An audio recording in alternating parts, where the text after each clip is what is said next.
ne vem, največ teh spominov je v bistvu vezanih na otroke.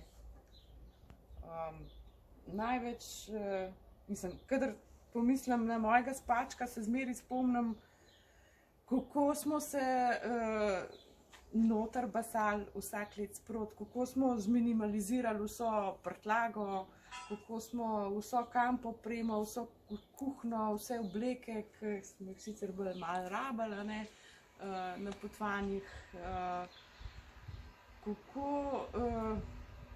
Kako sta otroka uživala v primerjavi z drugimi otroci, ki se usedejo v avto pa rečejo, kdaj bomo pa prišli.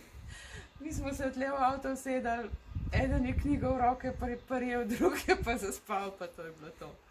In tega se najbolj tako spomnim, no.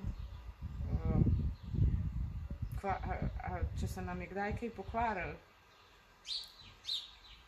s tem, da se nam je poj, ker smo bili že narazen. Drugače pa tako družinsko je bilo pa, mislim, samo dobro, no, kaj naj rečem, samo dobro.